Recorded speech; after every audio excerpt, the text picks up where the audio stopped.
கடலக்கட்டை இருக்குங்கய்யா, புளிய மரத்துல செய்யறதா சொல்லி ஆமாங்கம்மா, சொன்னீங்க. புளிய இப்ப மரம். கடலக்கட்டையும் நம்ம கிட்ட வாங்குறாங்களா? கடலக்கட்டை வாங்குறாங்கம்மா. அந்த இப்போ ஸ்கூலில் ட்ரில் மாஸ்டருங்க வாத்தியாருங்க வந்து இப்போ பிள்ளைங்களுக்கு சொல்லிக் கொடுக்கறதுக்கு வாங்குறாங்க, சரிங்க. எக்ஸசைஸுக்கு வாங்குறாங்க.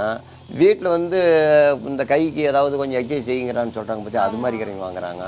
நிறைய பேர் கடலக்கட்டை வாங்குறாங்க. இதே சைஸ் தான் செஞ்சு இது கொடுக்குறீங்க. அவங்க அதாவது ஆளுக்கு தகுந்த மாதிரி கேட்குறாங்க. சின்ன பிள்ளைங்களா இருந்தால் கொஞ்சம் வெயிட் கம்மியாக கேட்குறாங்க, கொஞ்சம் திடகாசிரமான ஆளாக இருந்தால் கொஞ்சம் வெயிட்டாக செஞ்சு கொடுங்கன்னு கேட்குறாங்க.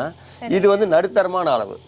Okay okay. அது மாதிரி நான் செஞ்சு கொடுக்குறேன். இப்ப என்ன வெயிட்ல இருந்து என்ன வெயிட்? அதாவது ஒரு 5 கிலோவில இருந்து 25 கிலோ வரலும் செய்கிறேன். சரிங்க. அதுக்கு மேல கேட்டாலும் அதுக்கு மேலே கேட்டாலும் செய்கிறேன். அதிகமாக 25 கிலோ சுற்றுறதே கொஞ்சம் சிரமம். 25 கிலோ வந்து கேட்குறவங்கலாம் இருக்கிறாங்க. 25 கிலோ கேட்குறேன். குழந்தைங்களுக்கு 5 கிலோ குறைஞ்சபட்சம். இப்ப நம்ம கிட்ட இத்தனை பொருட்கள்லாம் இருக்கு. இந்த பொருட்களை தாண்டி நீங்க வேற என்னென்ன பொருட்கள்லாம் மறைதர செஞ்சு கொடுக்குறீங்க? ஜன்னல், கதவு, அதான் சொன்ன குழந்தைங்களுக்கு ஊஞ்சல், ஏணி மரம் செஞ்சு கொடுக்குறோம். ஓ, எல்லா எல்லா பொருட்களுமே பொருளும் செஞ்சு மரத்துக்கு கொடுக்குறீங்க. சம்மந்தப்பட்டது எல்லா பொருளும் செய்யறோம். சரிங்க. இப்ப பொருட்கள் எல்லாமே இப்படி சேலத்துக்குள்ளேயே கொடுத்துட்டு இருக்கீங்களா இல்ல வெளி மாவட்டங்களுக்கு கொடுக்குறீங்களா? இப்போதைக்கு சேலம் மாவட்டத்தில் இருக்கிறவங்க தான் இப்போதைக்கு எடுத்துகிட்டு போயிருக்கிறாங்க. வெளி மாவட்டத்துக்கு 2 போயிட்டு இருக்குதுங்கம்மா.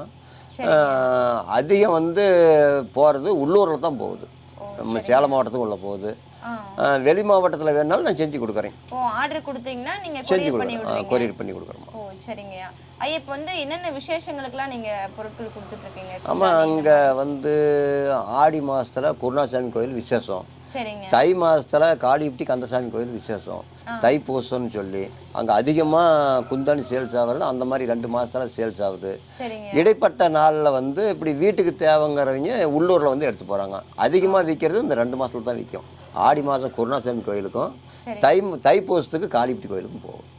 என்னுடைய பொருள் அங்கே தான் போகுது. எல்லா கடைக்காரங்க எல்லாமே வந்து வாங்கிட்டு போயிடறாங்க. சில்லறையாகவும் கொடுக்குறேன், கடைக்காரங்க மொத்தமாகவும் கொடுக்குறேன். சரிங்க. இப்போ ஆர்டர் கொடுக்குறாங்க அப்படின்னா எத்தனை நாட்களுக்குள்ள நீங்க செஞ்சு கொடுப்பீங்க? ஆமாம், ஒரு 5 குந்தாணி வேணும் அப்படின்னாக்கா ஒரு வாரத்தில் கொடுத்துருவேன். எனக்கு ஒரு 20 குந்தாணி வேணுங்க, நான் கடைக்கு இப்போ வேணும், நான் பெரிய கடையை வச்சுருக்கிறேன் அப்படின்னு சொன்னாங்களாக்கா நான் 1 வாரம் டைம் கேட்பேன். அப்புறம் 1 வாரத்துக்குள்ளே வந்து ரெடி பண்ணி போடுவேன். ரெடி பண்ணிட்டு ஃபோன் பண்ணோன்னா வந்து அவங்களே எடுத்து போயிடுவாங்க. அல்லது நானாக கொண்டு போனாலும் அவங்க சொன்னால் கொண்டு கொடுத்துருவேன். சரிங்க.